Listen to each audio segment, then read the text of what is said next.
हमारे चैनल को सब्सक्राइब करें और बेल आइकन दबाएं। दया, दया, बात तो सुनो मेरी तुम। क्यों? अभी कुछ बचा है कहने के लिए? मैं जानता हूं तुम मुझसे नाराज हो क्योंकि मैंने तुमसे झूठ बोला है।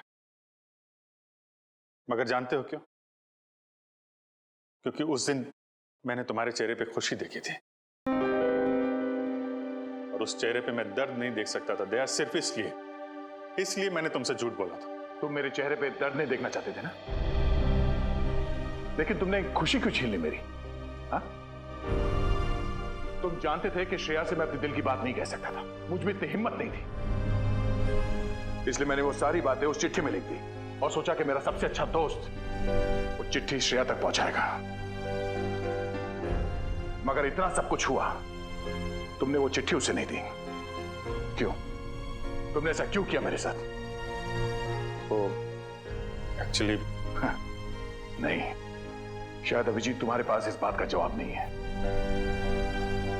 मेरे जवाब की बात नहीं है दया, किसी और का जवाब है जो मैं नहीं दे सकता। किसका जवाब है? मैं नहीं बता सकता दया। अभिजीत, पहेलियों में बातें मत करो, तुम दोस्त हो ना, खुल के बात करो, खुल के बात करो। यार वो बात नहीं है, दोस्ती के लिए तो मैं अपनी जान भी दे सकता हूं। हाँ, झूठ भी बोल सकते हो। क्यों? हाँ, मैंने तुमसे झूठ बोला है, लेकिन तुम्हारे लिए झूठ बोला, तुम्हें तकलीफ ना हो इसलिए झूठ बोला। तो मुझे तकलीफ नहीं हुई? हाँ? मैं खुश हूं, मगर सिर्फ और सिर्फ तुम्हारे वजह से मैं इस तरह से खुश हूं, तुम्हारे वजह से।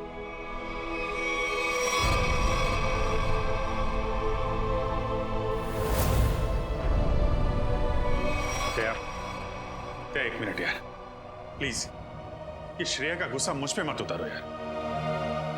मैं गुस्सा श्रेया पे नहीं, मुझे गुस्सा तुम पे आ रहा है। क्यों? कसूर क्या है मेरा? यही कि मैं तुम्हें खुश देखना चाहता हूं। अरे यार, सिद्धार्थ वाली बात तुमसे किसने बताई? श्रेया के घर कौन लेके गया था तुम्हें? अरे तुम और श्रेया एक साथ होते तो दुनिया में सबसे ज्यादा खुश मैं होता यार, मैं। मगर श्रेया और मैं एक साथ तो नहीं है ना? हाँ? और मैं खुश भी नहीं हूं। यार अब इन बातों में कुछ रखा नहीं है, भूल जाओ। ठीक है, मैं भूलने के लिए तैयार हूं, मगर मेरे दिल की तसल्ली के लिए एक बार मुझे बता दो, तुमने वो चिट्ठी श्रेया को क्यों नहीं दी? नहीं, वो उसका जवाब मैं अभी नहीं दे सकता दया यार, मुझसे मत पूछो। क्यों ना पूछूं? इस एक सवाल का सीधा असर मेरी आने वाली जिंदगी भी पड़ता है और हमारी दोस्ती पे भी। ओ, मतलब अगर इस सवाल का जवाब मैंने नहीं दिया तो हमारी दोस्ती खत्म? मैंने ऐसा नहीं कहा। अरे रहने दो यार, अगर हमारी दोस्ती इतनी सस्ती है कि एक छोटे से आंधी के झोंके से उसकी नींव डगमगा जाए, तो मुझे भी ऐसी दोस्ती में कोई दिलचस्पी नहीं है।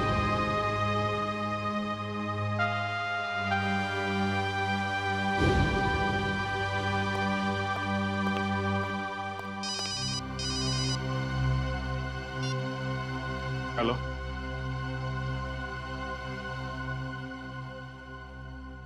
जी हाँ, सीआईडी ब्यूरो। जान खतरे में? एक मिनट, कहां से बोल रहे हैं आप?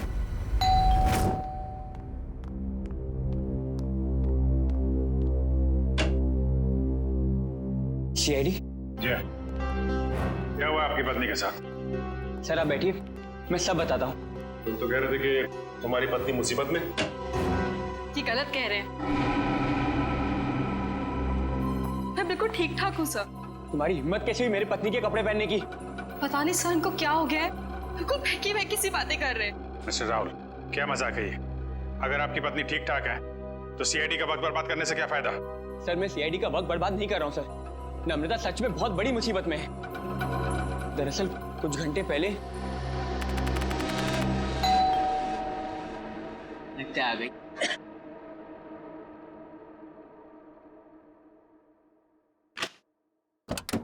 हाँ साहब, आपका नया बावर्ची साहब। अरे बॉस, लगता है आप गलत पते पे आ गए। पता भी यही है, घर भी यही है। नम्रता मैम साहब ने मुझे काम पे रखा है खाना बनाने के लिए साहब। कमाल है, नम्रता ने मुझे बताया नहीं कि वो एक नया बावर्ची रख रही है। बोलो साहब, खाने में क्या क्या बनाऊं साहब? अरे वो नम्रता आ जाएगी थोड़ी देर में, वो ही बता देगी खाने में क्या बनाना है। तब तक एक काम करो, तुम मेरे लिए एक कप चाय बना दो। ठीक है साहब। रसोई कहाँ है साहब? उस तरफ। उस तरफ।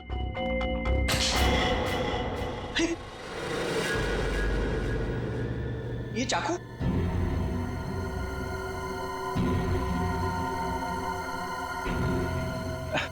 घबराइए मत साहब, इससे मैं फल काटता हूँ, भाजी काटता हूँ साहब, और मांस भी काटता हूँ साहब। ठीक ठीक, तुम जाओ चाय बना। हाँ जाता हूँ साहब, चाय बनाता हूँ साहब। कैसे आदमी को काम पे रख दिया नम्रता ने।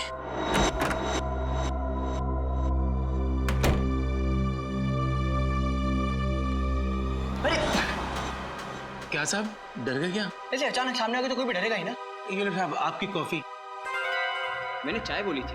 क्या साहब, आपने कॉफी तो मंगाया था साहब, वही लाया हूँ साहब। अरे यार मैंने चाय बोली थी। अरे कैसे बदतमीजी से बात कर रहे हो तुम? अरे एक तो गलती कर रहे हो, ऊपर से बदतमीजी से बात कर रहे हो मेरे साथ। कैसा आदमी रख दिया है। सॉरी डार्लिंग, आने में थोड़ी देरी होगी। वो मॉल में ना अच्छी सी सेल लगी है तो कुछ ज्यादा ही शॉपिंग कर ली। एक्सक्यूज मी, कौन है आप? और यूं घर में कैसे घुसे चली आ रही है? अच्छा जी, मैंने कुछ ज्यादा खर्चा कर दिया तो इसलिए तुम अपनी पत्नी से ऐसे बात करोगे? पत्नी? कौन हो तुम? और नम्रता कहाँ है? तुम्हारे सामने। अच्छा, अब समझ में आया। मेरी पत्नी ने ही कहा है ना तुम्हें मेरे साथ मजाक करने के लिए, है ना? राहुल, तुम्हें क्या हो गया? क्यों बहकी बहकी बातें कर रहे हो? बहुत हो गया ये बकवास। हाँ, कहाँ है नम्रता? मैं अभी नम्रता को फोन करता हूँ।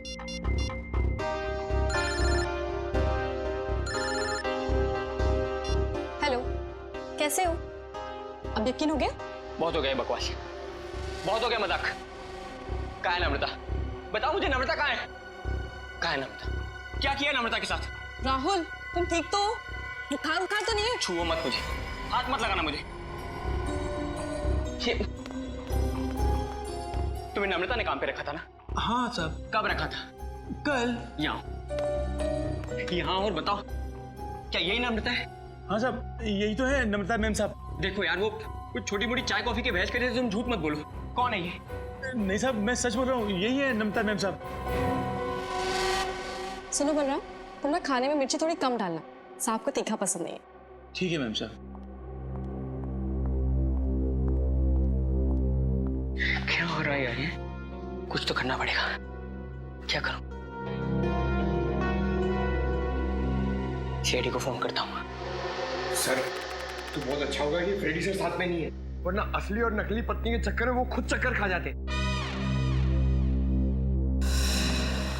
ये लीजिए साहब, आप सब लोग के लिए पानी। देखिए सर, देखिए कैसे ये दोनों भैरूपी मेरे घर में घुस आए हैं। न जाने इन्होंने मेरी पत्नी नम्रता के साथ क्या किया होगा। राहुल, मैं ही तुम्हारी नम्रता हूँ। सर आप बेकार की कहानियों पर अपना वक्त बर्बाद कर रहे हैं। मैं कल ही इनको एक अच्छे से डॉक्टर के पास लेके जाऊंगी। माफ कीजिएगा सर, जो परेशानी आपको हमारी वजह से हुई। कोई बात नहीं, अब हम लोग यहाँ आ गए हैं तो सारा मामला समझ के ही जाएंगे। मिस्टर राहुल, आपके पास क्या सबूत है कि ये आपकी पत्नी नम्रता नहीं है? सबूत? हाँ है ना सर, मेरी पत्नी की तस्वीरें मेरे फोन में। क्या वो मिस्टर राहुल? हाँ? ये कैसे हो सकता है?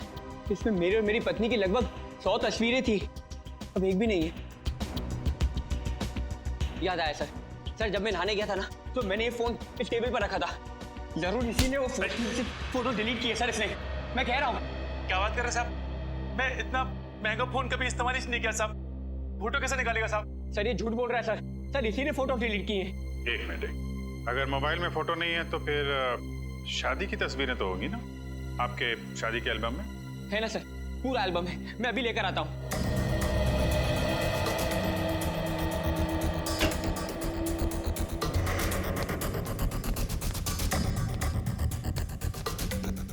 सर ये लीजिए सर, हमारी शादी का एल्बम। अब हो जाएगा दूध का दूध और पानी का पानी।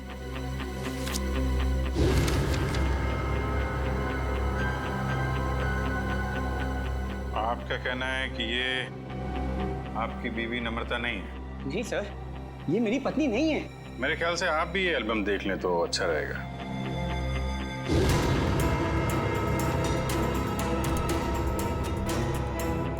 ये कैसे हो सकता है सर? ये कोई बहुत बड़ी साजिश है। ये कोई साजिश है मेरे खिलाफ। जरूर इसमें मेरी पत्नी भी शामिल है। उसी ने भेजा होगा इन दोनों को।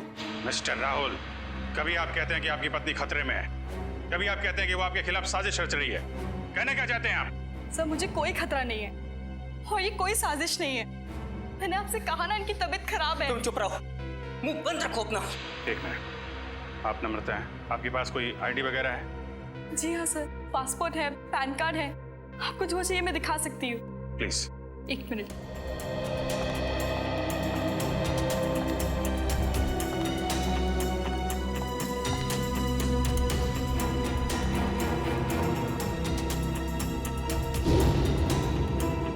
नम्रता, आईडी के हिसाब से तो यही नम्रता है। सर ये भी तो हो सकता है कि इस लड़की का नाम भी नम्रता हो और इसी बात का फायदा उठाकर ये मेरी पत्नी की जगह लेना चाहती हो।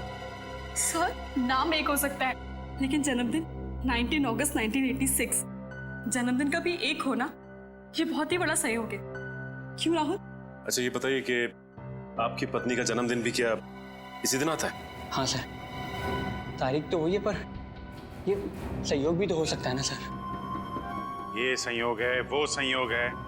मिस्टर राहुल, हम आपकी बात पे यकीन करें तो करें कैसे और क्यों? सर मैं सच कह रहा हूँ सर, ये झूठ बोल रही है। तुम नम्रता हो ना, तो ये बताओ कि हमारी शादी की सालगिरह कब है? बताओ ना, हमारी शादी की सालगिरह कब है? देखा सर, ये नहीं जानती है, ये झूठ बोल रही है। बताओ ना, हमारी शादी की सालगिरह कब है? 14 फरवरी। सर राहुल मुझसे बहुत प्यार करते हैं। वैलेंटाइंस डे पे गोवा में हमने शादी की थी। सर ये पूरी तैयारी कर कर आई है। इसने मेरे पत्नी से सब पहले ही पूछ लिया होगा। कोई और सवाल पूछ के देखो। हाँ, ये बताओ कि तुमने चॉकलेट कहाँ छिपाई? चॉकलेट? ये चॉकलेट का क्या चक्कर है? सर मुझे डायबिटीज है पर फिर भी मुझे चॉकलेट खाना पसंद है। इससे नम्रता अक्सर मेरी लाई हुई चॉकलेट छिपा देती है, जो बात इसे नहीं पता। अगर तुम नम्रता हो तो बताओ कि तुमने चॉकलेट कहाँ छिपाई है? बताओ, तुमने चॉकलेट कहाँ छिपाई?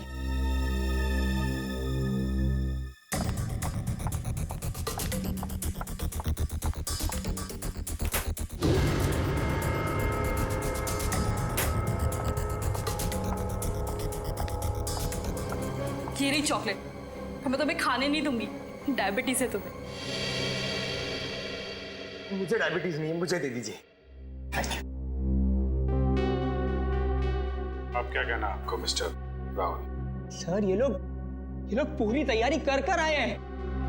ठीक है, एक पल के लिए हम आपकी बात मान लेते हैं, लेकिन ये आपकी पत्नी है या नहीं, इसका जवाब तो इस घर में ही मिलेगा। तलाशी लो घर की।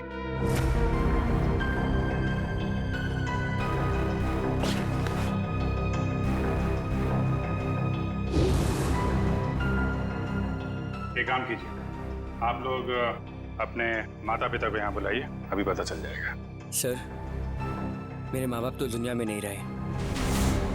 सर मेरे भी नहीं है।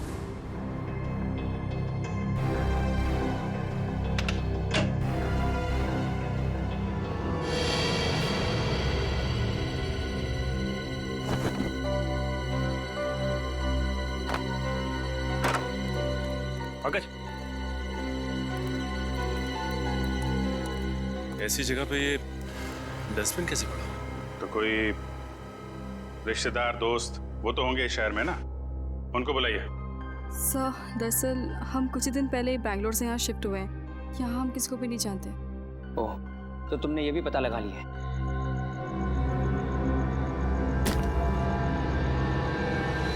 सर!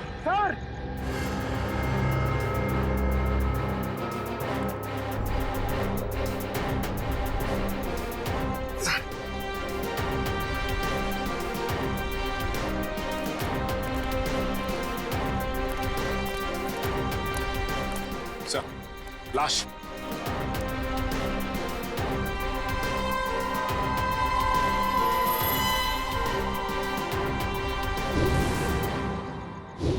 सर ये लाश मेरे घर में ये कौन सा खेल खेल रहे हो तुम राहुल? पहले पति पत्नी का झगड़ा सुलझाने के लिए यहाँ बुलाया, फिर तुम्हारे घर से एक लाश निकली है। किसकी लाश है ये?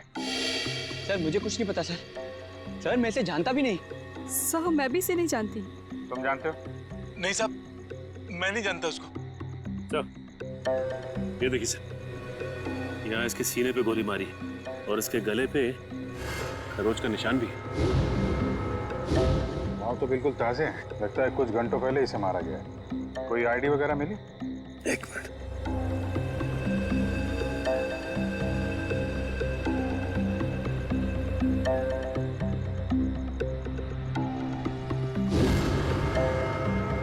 सर, इसका नाम पुलकित रॉबिन है।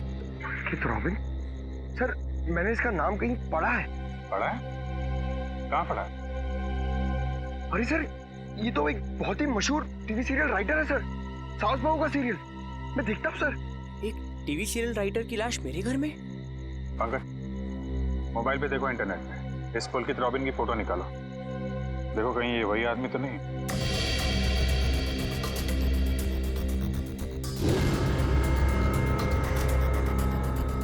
ये तो वही है सर, ये मर गया। अरे वो शो का क्या होगा? मैं तो हर एपिसोड देखता था, अभी अभी एक नया अच्छा ट्रैक चालू हुआ था। सर मैं तो ये सब में फंस नहीं जाऊंगा ना सर? मिस्टर राहुल, तुम्हारे घर से एक लाश मिली है, लाश। जब तक खूनी पकड़ा नहीं जाता आप सब लोग हिरासत में रहेंगे। सचिन, घर सीज कर दो और इस पुलकित रॉबिन का एड्रेस निकालो। अब राधिका समीर से कहेगी दूर हो जाओ मेरी नजरों से, मैं तुम्हारी शक्ल भी नहीं देखना चाहती। समीर राधिका की नजरों से दूर हो ना हो, लेकिन हम सीआईडी वाले आपकी नजरों से दूर नहीं होने वाले। सीआईडी? और मेरे घर में? जी, वैसे आप राइटर्स लोगों का काम बहुत मुश्किल होता है ना, इतना पेचीदा ताना बाना मुनना पड़ता है, कभी कहानी का, कभी किरदारों का और कई बार खून का। दरअसल मैं समझी नहीं, आप लोग यहाँ क्यों आए हैं? दरअसल हम आपसे खून के बारे में पूछताछ करने आए, मगर अगर आप चाहें तो अगले हफ्ते देविका के साथ शो में क्या होने वाला है ये हमें बता सकती हैं, क्योंकि पुलकित जी तो रहे नहीं। क्या पुलकित सर का खून हो गया? कब और कैसे? ये तो अब आप ही बता सकती हैं। मैं? मुझे कुछ नहीं पता। इतनी भोली बनने की जरूरत नहीं है आपको। हम पुलकित के घर से आ रहे। पुलकित की पत्नी ने बताया कि आप पुलकित की असिस्टेंट हैं। और कल शाम वो आपसे मिलने के लिए ही घर से निकले थे, मगर वापस पहुंचे ही नहीं। ये बात सच है, मैं और पुलकित सर कॉफी शॉप में मिलने वाले थे, लेकिन वो वहाँ पहुंचे ही नहीं। कौन सी coffee shop? IG coffee shop. वही जो बैरिक्स रोड पे? हाँ जी वही। मगर पुलकित की लाश हमें मिली सृष्टि नगर में, और ये बैरिक्स रोड सृष्टि नगर से बहुत दूर है। तो इसका मतलब ये है कि तुमने पुलकित को कॉफी शॉप पर बुलाया, उसके बाद उसे बहला फुसलाकर तुम सृष्टि नगर ले गई और वहां तुमने उसका खून कर दिया। नहीं, ये बात गलत है, मैं ऐसा क्यों करूंगी? क्योंकि तुम पुलकित से जलती थी और तुम पुलकित की जगह लेना चाहती थी, इसलिए तुमने पुलकित का खून कर दिया। ये सब झूठ है। मैं 8 बजे से लेकर 11 बजे तक उनका इंतजार करती रही, पर वो वहां पर पहुंचे ही नहीं। मैं घर वापस आ गई क्योंकि उनका फोन भी नहीं लग रहा था। आपकी बात में कितनी सच्चाई और कितना झूठ ये बहुत जल्द पता लग जाएगा। आप हमारे साथ चलिए। मगर कहाँ? ये सब क्या है? आप लोग हमें यहाँ क्यों लाए हैं? कोई कुछ बता क्यों नहीं रहा है हमें? एक मिनट, शांत हो जाए मैडम, सब कुछ पता चल जाएगा। मैं पुलकित की पत्नी हूँ और आप मुझ पर भी शक कर रहे हैं। हम किसी पर शक नहीं कर रहे, हम अपनी ड्यूटी कर रहे हैं। ये आप प्लीज अपना हाथ आगे बढ़ाइए, हम लोगों को आपके खून के सैंपल्स लेने हैं। खून का सैंपल? मगर क्यों? क्योंकि पुलकित की गर्दन पर हमें कुछ खरोंच के निशान मिले और उस खरोंच में नेल पॉलिश के ट्रेसेस हैं। इसका मतलब साफ है, पुलकित के खून में किसी लड़की का हाथ है। लाइए हाथ आगे कीजिए। तो फिलहाल इस केस में लड़कियां सिर्फ आप तीनों ही। सर आप लोग खूनी को ढूंढने में इतनी मेहनत करें, प्लीज मेरे पत्नी को भी ढूंढिए ना। न जाने नम्रता किस हाल में होगी, कहाँ होगी। फिर वही बात राहुल, कब तक खेलोगे ये खेल? और मैं एक बार नहीं बार बार कह चुकी हूँ कि मैं ही तुम्हारी नम्रता हूँ। चुप हो जा तुम, कितना झूठ बोलोगी? क्या चाहिए तुम्हें? पैसे चाहिए ना? कितने पैसे चाहिए तुम्हें मेरे घर और मेरी जिंदगी से जाने के लिए? क्या? मैं और पैसे? कैसी बात कर रहे हो तुम राहुल? मिस्टर राहुल, आपके पास आपकी पत्नी का फोटो नहीं है, चेहरा तो याद है, कम से कम उनका स्केच तो बनवा सकते हैं। जी सर, जरूर। ये बाल आगे से, हाँ यहाँ से थोड़े और लंबे। सर, हमारे क्रिमिनल डेटाबेस में इस बावर्ची का कोई रिकॉर्ड नहीं है। देखा साहब, मैं बोल रहा था ना साहब, मैं एकदम निर्दोष है साहब, मुझे जाने दो ना साहब। ठीक है, तुम जा सकते हो, मगर याद रख तुम शहर से बाहर नहीं जाओगे और जब भी बुलाया जाए ब्यूरो आ जाना। ठीक है। पता नहीं किसका स्केच बनवा रहे हैं ये, मैं तो यहाँ बैठी हूँ। Sir. Okay, thank you Paresh. तो राहुल, स्केच ठीक बना? हाँ सर, बिल्कुल यही है मेरी पत्नी नम्रता। और मैं कौन हूँ? इसकी सौतन? पता नहीं सर किस लड़की का चेहरा है ये, किसका चेहरा बनवाया इन्होंने, मुझे तो समझ में नहीं आ रहा। किसकी नजर लगी है हमारी हंसती खेलती जिंदगी को। सर इसके आंसू पे मत जाइए, ये मगरमच्छ के आंसू है। ये इन्हें हथियार बना के मेरे खिलाफ इस्तेमाल करना चाहती है, मुझे फंसाना चाहती है सर। राहुल, अगर तुम्हें मेरे साथ नहीं रहना तो साफ साफ कह दो ना, मैं तुम्हें डिवोर्स दे दूंगी। पर ये सब ड्रामा करने की क्या जरूरत है? सर ये पुलकित के कॉल रिकॉर्ड्स हैं। उसने जेनिफर के साथ में शाम को 5 बजे बात की थी और ठीक 1 घंटे बाद उसे लैंडलाइन नंबर से फोन आया था सर। अच्छा, ये लैंडलाइन नंबर है किसका, कुछ पता किया? हाँ sir, Bhavesh imports and exports नाम है कंपनी का। क्या कहा आपने? Bhavesh imports and exports? हाँ, क्यों? आप इस कंपनी के बारे में जानती हैं? हाँ सर, मैं जानती हूँ। राहुल इसी कंपनी में तो काम करते हैं। आप लोग मेरी तरफ इस तरह क्यों देख रहे हैं? मैंने उसे फोन नहीं किया है सर, मैं तो उस पुलकित को जानता तक नहीं हूँ। बुधवार शाम 6 बजे तुम अपने ऑफिस में थे या नहीं? 6 बजे ठीक तरह याद तो नहीं आ रहा, पर शायद तब तक मैं ऑफिस से निकल गया था सर। देखो राहुल, शायद से तो काम नहीं चलेगा। सर अगर आप लोगों को मेरे पे विश्वास नहीं है तो आप लोग मेरे ऑफिस चल के पूछताछ कर सकते हैं।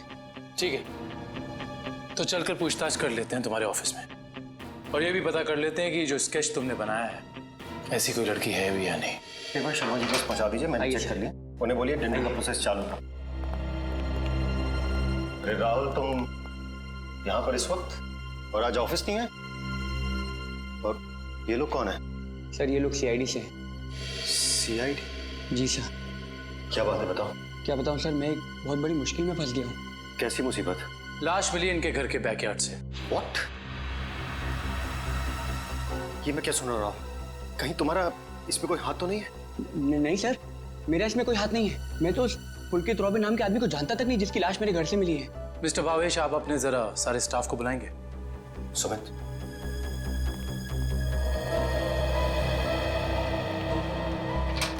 सुनो, सबको बॉस अंदर बुला रहे हैं।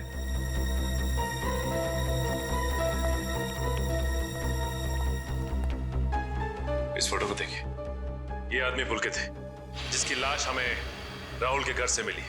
कोई पहचानता है इसे? जरा ध्यान से देखिए, टीवी सीरियल लिखते थे। आप इसे पहचानते हैं या इनसे जुड़े किसी आदमी को जिनका इनके साथ संबंध हो? ऐसा तो हो नहीं सकता कि आप में से कोई भी इन्हें नहीं जानता, क्योंकि आपके ऑफिस के लैंडलाइन से फोन किया गया था इन्हें शाम को 6 बजे बुधवार। व्हाट? तो शायद राहुल ने किया होगा। मैं क्यों फोन करूंगा सर, मैं तो उसे जानता भी नहीं। और ऐसा भी तो हो सकता है कि इसी ऑफिस से किसी और ने फोन किया हो। और तो और सर, मैं तो जिस घर में रहता हूँ घर भी मुझे ऑफिस की तरफ से मिला है।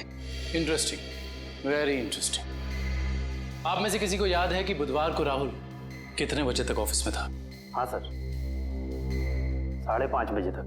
5:30 बजे, और पुलकित को फोन किया गया 6 बजे। हरीश जी, बहुत बहुत शुक्रिया हमारी दुविधा दूर करने के लिए। Thank you. हरीश, क्या तुम मेरा एक काम और करोगे? हाँ बोलो। तुम्हें याद है तुम वो इम्पोर्टेंट पेपर्स लेकर मेरे घर आए थे? हाँ याद है। तब तुम मेरे पत्नी नम्रता को मिले थे ना? हाँ राहुल, लेकिन उस बात का इस खून से क्या लेना देना है? लेना देना है, क्योंकि एक अनजान औरत मेरे घर में घुस आई है और मेरे पत्नी होने का नाटक कर रही है। क्या तुम प्लीज उसे चल के मेरे लिए पहचान सकते हो? हाँ श्योर। कहाँ है वो औरत? नीचे हमारी गाड़ी में बैठी हुई, आइए हमारे साथ। देखना सर, अब इस औरत का भांडा फूट जाएगा। धीरज रखिए, अभी पता चल जाएगा। अरे हरीश जी, कैसे हैं आप? हेलो नम्रता, मैं ठीक हूँ, तुम कैसी हो? क्या बताओ, पता नहीं राहुल को क्या हो गया है। हरीश, ये तुम क्या कह रहे हो यार? ये मेरी पत्नी नम्रता नहीं है। व्हाट? ये कैसी बात कर रहे हो राहुल? यही तो नम्रता है, तुम्हारी पत्नी, जिससे तुमने मुझे मिलवाया था। अब क्या कहना है मिस्टर राहुल आपका? है कोई जवाब आपके पास? हरीश, लगता है तुम्हारे आंखों का नंबर बढ़ गया है। जाके अपनी आंखें टेस्ट करवाओ। तुम एक ही बार मिले इसलिए शायद इसे पहचान नहीं पा रहे हो। हाँ मिस्टर राहुल, मेरे चश्मे का नंबर जरूर बढ़ गया है, लेकिन मेरी याददाश्त कमजोर नहीं हुई है। यही नम्रता है। यकीन नहीं होता ये सब में तुम भी शामिल हो। सर, मैं कह रहा हूँ पुलकित के खून में ना इसी का हाथ है। अरे ये कैसी बात कर रहे हो राहुल? तुम्हारा दिमाग खराब हो गया है? सर, ये झूठ बोल रहा है। मैं ठीक कह रहा हूँ सर। राहुल, ठीक और गलत का फैसला हम लोग करेंगे, आप नहीं। सर मैं आपको कुछ बताना चाहती हूँ। सर, कुछ साल पहले राहुल को एक मानसिक बीमारी थी और शायद उन्हें वो बीमारी वापस हो गई है। क्या? इतनी बड़ी बात तुमने हमसे छुपाई क्यों? ये भी पता कर आई हो तुम? सर, ये सच है कि मुझे बीमारी थी, पर अब मैं बिल्कुल ठीक हूँ। अब चाहे तो बैंगलोर में मेरे साइकियाट्रिस्ट से बात कर सकते हैं। हाँ सर, मैं भी वही कह रही हूँ। ये बिल्कुल ठीक हो गए थे, पर शायद इन्हें दोबारा दौड़ना पड़ रहा है। ये मुझे पहचानने से इनकार कर रहे हैं। सर, शायद इन्होंने ही पुलकित को मारा होगा। चुप हो जाओ तुम। एक तो मेरी बीवी को गायब कर दिया, ऊपर से मेरे पे झूठा इल्जाम लगा रही है। मैं इसे जान से मार दूंगा। पीछे हो। क्या बिगाड़ा है मैंने राहुल तुम्हारा? सर प्लीज, राहुल को अपनी कस्टडी में ले लीजिए सर। देखिए ना, अपनी पत्नी को दिन दहाड़े जान से मारने की धमकी दे रहा है ये। पुलकित का खून राहुल ने किया है या किसी और ने, इसका पता तो हम लगा ही लेंगे। मगर ऐसा तो हो नहीं सकता कि पुलकित को मरते हुए किसी ने देखा या सुना ना हो। उस मोहल्ले के लोगों से पूछताछ करनी होगी। सर, आसपास के सभी घरों में हमने पूछताछ कर ली है, बस ये एक आखिरी घर बाकी है। चलो यहाँ भी पूछ के देखते हैं। संभल के।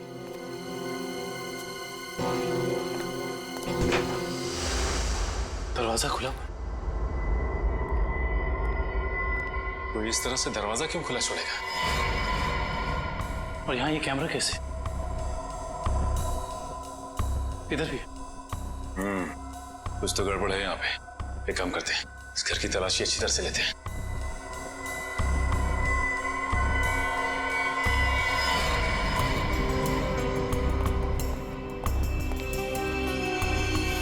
सर जल्दी आइए।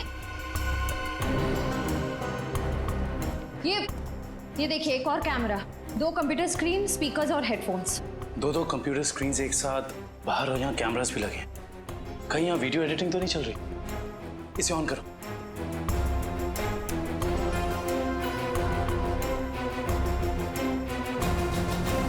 हाँ साहब, आपका नया बावर्ची साहब। लगता है आप गलत पते पे आ गए। नम्रता मैम ने मुझे काम पे रखा है खाना बनाने के लिए। चाय बनाता हूँ साहब। अरे जाओ ना। अभी क्या है? सॉरी डार्लिंग, आने में देर हो गई। वो मॉल में ना सेल लगी थी तो कुछ ज्यादा ही शॉपिंग करनी। माय गॉड, एक कैमरा लगा के राहुल के घर पे नजर रखे हुए। क्या हुआ आपकी पत्नी के साथ? सर आप बैठिए, मैं सब बताता हूँ। सिर्फ राहुल की नहीं, सीआईडी की भी। मैं तो बिल्कुल ठीक ठाक हूँ। सर, एक बात समझ में नहीं आ रही है, इतनी दूर से सीआईडी का वक्त बर्बाद करने से क्या फायदा है? मगर ये आवाज इतनी क्लियर कैसे आ रही है? मैं भी आया। सर,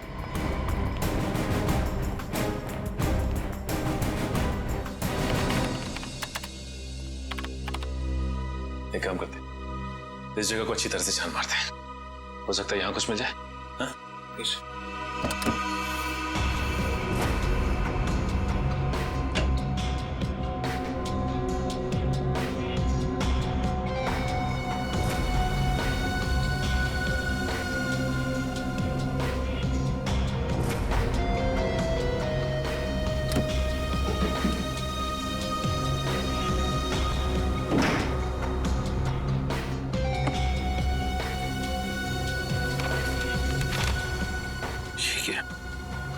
क्या हुआ सर? ये देखो, जमीन के पेपर्स। ये घर किसी गिरधारी के नाम पे है।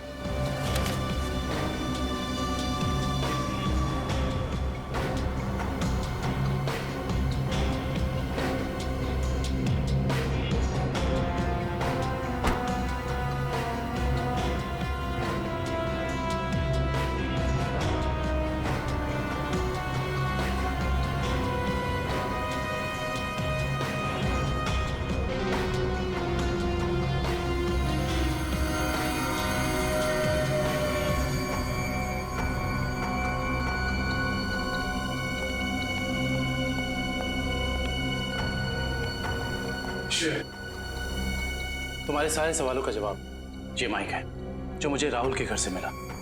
स्पीकर के अंदर छुपा के रखा हुआ था। इसका मतलब गिरधारी जो राहुल के घर पे नजर रखे हुए था उसी ने माइक लगाया यहाँ पे। कौन गिरधारी? अरे दुष्यंत, ये घर के कुछ पेपर्स मिले जिसमें लिखा है कि गिरधारी इस घर का मालिक है। आप लोग सुंदर जी के मेहमान हैं? तुम कौन हो? जी मैं तो यहाँ पर किराए पर रहता हूँ, पर आप लोग कौन हैं? हम लोग सीआईडी से। सीआईडी? जी हाँ, सीआईडी। देख के लगता है कि तुम कहीं बाहर से आ रहे हो। ना सर, मैं तो अभी गोवा से आ रहा हूँ। पर आप लोग यहाँ पर सुंदर जी ने कहीं कुछ... एक मिनट, ये सुंदर कौन? सर जब मैं यहाँ से जा रहा था तो मैंने ये घर सुंदर नाम के एक अंकल को किराए पर दिया था। क्या बात, तुम खुद यहाँ पे किराए पे रहते हो और ये घर तुमने किसी को किराए पे दे दिया? सर मैंने सोचा कि गोवा जाने का खर्चा निकल आएगा सर, इसलिए। और गिरधारी जी जिनका ये घर है वो कहाँ? सर वो तो लंदन में रहते हैं सर, साल में सिर्फ एक बार ही इंडिया आ पाते हैं। ओह, उसी का फायदा उठा रहे हो तुम? ये कंप्यूटर कैमरास तुम्हारे? नहीं सर, ये सब मेरा नहीं है सर। झूठ बोल रहे हो तुम राहुल के घर पे नजर रखे हुए थे, जासूसी कर रहे थे उस पे। जासूसी? सर मैं राहुल के ऊपर जासूसी नहीं कर रहा था सर। देखो हमने रिकॉर्डिंग देख ली है, सच सच बताओ। मैडम मैं तो कॉलेज में पढ़ता हूँ, इतनी सारी महंगी चीजें मैं कहाँ से लाऊंगा? तो फिर ये सारी की सारी चीजें किसकी है? उस आदमी की जिसे तुमने किराए पे रखा हुआ, सुंदर? सर हो सकता है सर। नंबर दो सुंदर का। सर पिछले हफ्ते गोवा में मेरा मोबाइल चोरी हो गया था तो तुम्हारे सारे नंबर्स चले गए? जी। बहुत अच्छा बहाना है। अपना मोबाइल नंबर दो। सुंदर का नंबर हम तुम्हारे मोबाइल रिकॉर्ड से निकाल लेंगे। सर सालुंके सर की डीएनए रिपोर्ट आ गई है। पुलकित के खरोचों में जो नेल पॉलिश के अंश मिले थे वो ना ही नम्रता के थे, ना ही संजना के और ना ही जेनिफर के। मतलब इस केस में कोई और औरत भी शामिल है? सर हो सकता है वो स्केच वाली औरत हो जिससे राहुल अपनी बीवी कह रहा है। हो सकता है। जब तक हमें उस औरत के बारे में कुछ पता नहीं चल जाता कुछ कह नहीं सकते। क्या हुआ, उस नेल पेंट के बारे में कुछ पता चला क्या?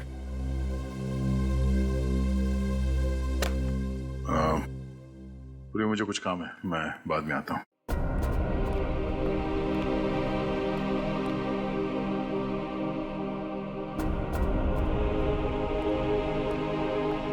सर जतिन के फोन रिकॉर्ड्स चेक करिए। सुंदर का नंबर तो नहीं मिला, मगर किसी मनीष नाम के आदमी का नंबर मिला है। करता क्या है मनीष? सर कैमरास और रीडिंग मशीन किराए पे देता है। मनीष? इस मनीष से मिलना पड़ेगा। सर यही है वो सुंदर अंकल जिन्हें मैंने अपना घर किराए पे दिया था। कौन सुंदर? मैं मनीष हूँ। गलत बात है मनीष जी, आप इतने महंगे कैमरा इक्विपमेंट्स ऐसे ही खुले घर में छोड़ा है। इन्हें तो अरेस्ट करना होगा। बिल्कुल।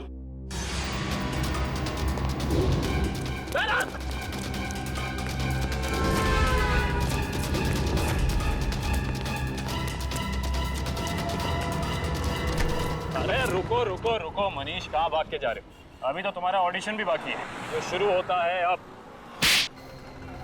मेरा कोई इरादा नहीं था सर, मैंने तो वही किया जो मुझसे कहा गया था करने के लिए।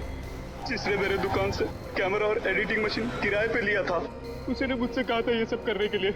जिसने तुमसे कैमरा किराए पर लिया उसी ने तुमसे घर भी किराए पर लेने को कहा? जी सर, उसी ने मुझसे कहा था कि कैमरा इस तरह से फिट करूं कि सामने वाले घर का सारा नजारा दिखना चाहिए।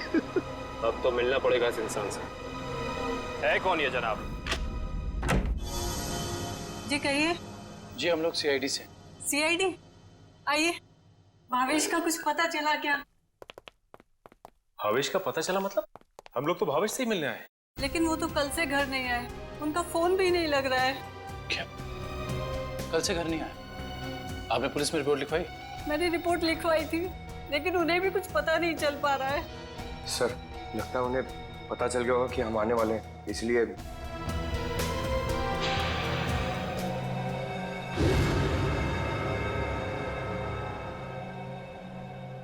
एक मिनट, क्या ये आपके पति भावेश है? जी हाँ। ये केस तो और पेचीदा बनता जा रहा है। सब मेरे पति भावेश को ढूंढ निकालिए। देखिए मैम, आप चिंता मत कीजिए, अब भावेश का नंबर दीजिए हमें। जी 197985643।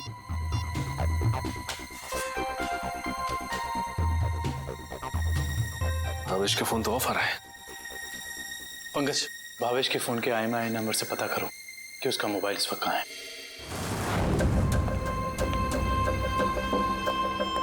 मैं आखिरी बार पूछ रही हूँ भावेश तुमसे, वो सीढ़ी तुमने कहाँ रखी है? नहीं बताऊंगा मैं मर भी जाऊँ ना तो तुम्हें भी साथ लेकर डूबूंगा, समझ गई तुम? मैं डूबू या ना डूबू, पर तुमने अपनी जिंदगी जी ली है। याद कर लो अपने भगवान को।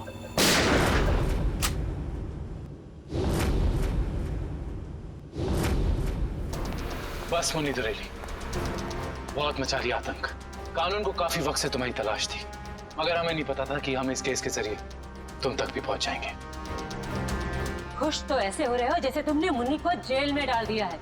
ये तुम्हारी खुशकिस्मती है या बदकिस्मती कि तुम मुन्नी के दरबार में खुद चलकर आए हो? देख क्या रहे हो? खून दो इनको।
मुझे भावेश ने नम्रता को अगवा करने के लिए कहा था।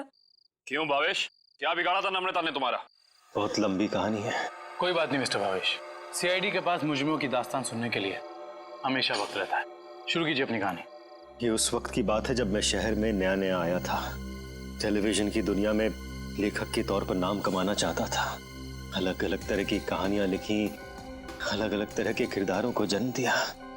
मेरी आंखों में सिर्फ एक ही सपना था कि किस तरह मेरी कहानी छोटे पर्दे पर साकार हो जाए। मगर तुम्हारा तो इंपोर्ट एक्सपोर्ट का बिजनेस था ना? क्योंकि मेरे साथ कुछ ऐसा हुआ जिसने मुझे मजबूर कर दिया अपने सपनों को कुचलने के लिए।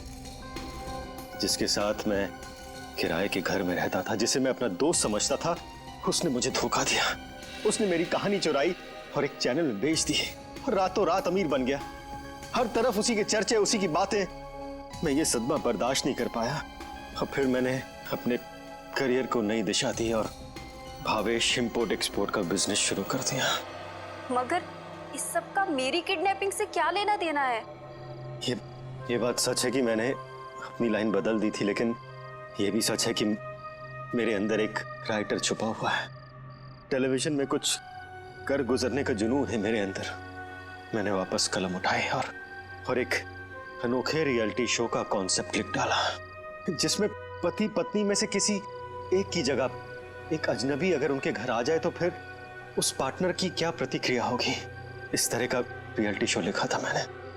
क्या ये सब एक रियलिटी शो था? चैनल को मेरा कॉन्सेप्ट बहुत अच्छा लगा, लेकिन वो ये जानना चाहते थे कि इसे पर्दे पे कैसे उतारा जाए। तो मैंने एक पायलट एपिसोड बनाने के बारे में सोचा और एक्सपेरिमेंट के तौर पर मैंने अपनी कंपनी में आए हुए नए एम्प्लॉय राहुल को शामिल किया। वाह, कमाल है। अगर तुम एक रियलिटी शो ही बनाना चाहते थे तो एक जायज ढंग से भी बना सकते थे। फिर कानून को अपने हाथ में लेने की क्या जरूरत थी तुम्हें? मैंने कोशिश तो की थी जायज तरीके से करने की, लेकिन किसी ने मेरी मदद नहीं की। तो मैंने सोचा कि क्यों ना कुछ दिनों के लिए नम्रता को अगवा कर लिया जाए और फिर मैं अपने 2 कलाकारों बावर्ची और नकली नम्रता को उसके घर भेज दूंगा और काम होने के बाद असली अमृता को फिर उसके घर भेज देता। और इसमें वो टीवी राइटर पुलकित रॉबिन, वो कहां से आ गया? पुलकित रॉबिन ही वो शख्स है जिसने मेरे आइडियाज, मेरी कहानी चुराई और मशहूर हो गया। उसे पता चल गया था कि मैं चैनल में कुछ बड़ा रियलिटी शो का आइडिया लेकर जाने वाला हूं। बस उसी की जासूसी करने के लिए यहाँ पर आया हूँ। आज तो पता लगाना ही पड़ेगा कि भावेश कौन सा बड़ा कंसेप्ट चैनल वाले को बेचने वाला है।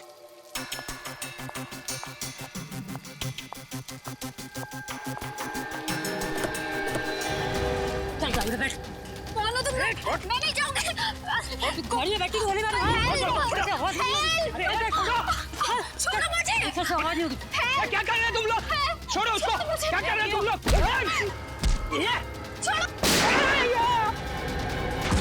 बेवजह मारा गया। अब तू भी यही चाहती है? बैठ। छोड़ दो मुझे। मैं इसको लेकर जाती हूँ, तुम इसको ठिकाने लगाओ।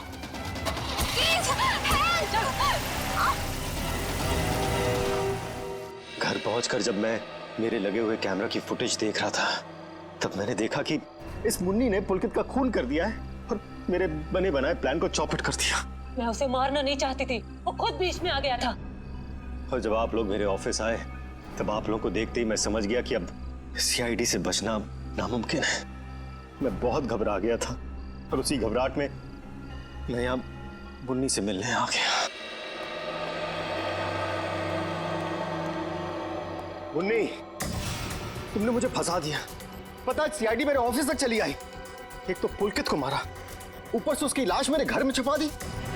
बोला था ना सेठ, लड़का लोगों को नहीं पता था कि तुम्हारा घर राहुल की कंपनी में आता है। अरे मैंने तुम्हें सिर्फ किडनैप करने के लिए कहा था, वो भी कुछ दिनों के लिए, पर तुमने पूरा रायता फैला दिया। याद रखना मुन्नी, अगर सीआईडी ने मुझे गिरफ्तार किया ना, तो मैं तुम्हारी सारी पोल खोल दूंगा। बता कहाँ रखा है? बोल। नहीं बताऊंगा। नहीं। इसको भी बांध दे। मुन्नी ठीक नहीं करेगा।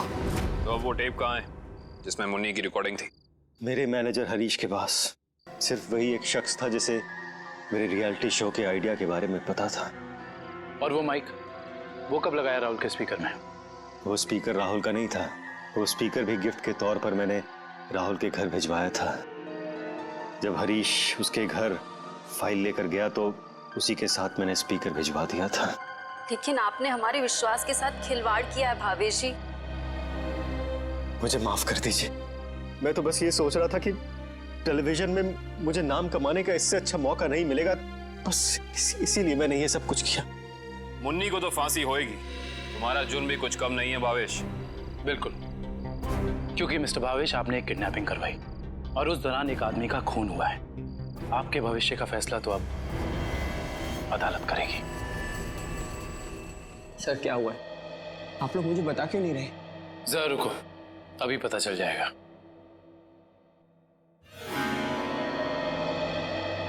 राहुल। राहुल। नम्रता, तुम ठीक तो हो? तुम ठीक हो ना? हाँ, मैं ठीक हूँ। थैंक गॉड तुम आ गई। थैंक गॉड तुम वापस आ गई। मुझे तो लगा था मैंने तुम्हें हमेशा हमेशा के लिए खो दिया है। हाँ, मुझे भी ऐसे ही लगा था। मुझे तो उम्मीद भी नहीं थी कि मैं कभी तुम्हारे पास जिंदा लौट कर भी आऊंगी। वो तो अच्छा हुआ कि सही वक्त पर सीआईडी वाले आ गए, जिन्होंने हमें फिर से मिला दिया। तुम दोनों मुझे माफ कर देना। मुझे नहीं पता था कि मेरी एक्टिंग चीजों को इतनी गलत दिशा में ले जाएगी। एक्टिंग? मैडम, माना कि भावेश जी ने आपको वहाँ एक एक्टिंग असाइनमेंट के लिए भेजा था, मगर लाश देखने के बाद और सीआईडी की कस्टडी में होने के बावजूद आपने हमें सच क्यों नहीं बताया? क्योंकि सर, उन्होंने मुझसे कहा था कि कितनी भी टेढ़ी स्थिति क्यों ना आ जाए, मैं अपना काम करना ना छोड़ूं, एक्टिंग ना छोड़ूं। इसलिए मुझे लगा कि वो नाश भी लगती है और सीआईडी भी सब उस रियलिटी शो का हिस्सा है। वाह, और आप अपनी एक्टिंग के चौके छक्के की बारिश करते रही। मुझे माफ कर दीजिएगा सर, और आपको तो पता है ना कि एक नए एक्टर के लिए टीवी और फिल्मों की दुनिया में पाँव जमाना कितना मुश्किल है। इसलिए मैं कोई गलती करना नहीं चाहती थी, इसलिए मैं एक्टिंग करती रही। अब आप लोग मुझे जो सजा देना चाहें मुझे मंजूर है। सर रहने दीजिए ना सर, अब मुझे मेरी नम्रता मिल गई और आप लोगों ने भी असली मुजरिम को पकड़ लिया है। गलती तो उन्होंने की है, तो इन्हें सजा भी मिलेगी, लेकिन इन्हें क्या सजा मिलेगी ये अदालत तय करेगी। फिलहाल आप दोनों जा सकते हैं। Thank you sir, thank you so much.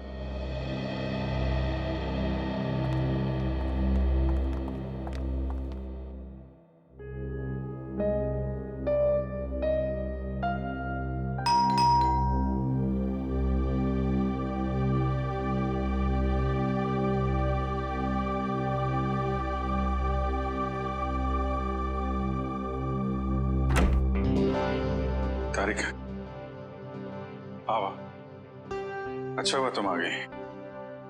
सब ठीक है ना अभिजीत? नहीं, इस वक्त बुलाया इसलिए पूछ रही थी। नहीं, वो एक्चुअली मुझे तुमसे कुछ जरूरी बात करनी थी। कितने परेशान लग रहे हो, क्या बात है? एक्चुअली समझ नहीं पा रहा हूँ मैं तुमसे कैसे बताऊं। मैं समझ गई, दया के बारे में ना? मैं जानता हूँ ये सुनकर तुम्हें बहुत धक्का लगेगा, और इससे पहले मेरी हिम्मत जवाब दे जाए, मैं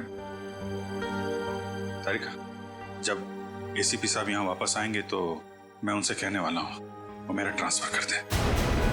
क्या ट्रांसफर? आई एम सॉरी तारिका, मैं और बर्दाश्त नहीं कर सकता। मेरे और दया के बीच में जो कुछ चल रहा है, मैं अभिजीत, लेकिन दया तो तुम्हारा दोस्त है ना? हाँ, लेकिन अब दोस्ती रही कहाँ? ऐसे क्या, दोस्तों के बीच में तो ऐसा होता रहता है, ऐसी छोटी मोटी गलतफहमी, ऐसे झगड़े। इसका मतलब ये थोड़ी कि एक दोस्त ऐसे मुंह मोड़ के निकल जाए। तारिका, मैं जान दे सकता हूं मैं उसके लिए, वो बात नहीं है, लेकिन ये सब मैंने सपने में भी नहीं सोचा था कि हमारी दोस्ती इस मुकाम तक पहुंच जाएगी। मैंने फैसला कर लिया है, मैं यहां से चला जाऊंगा।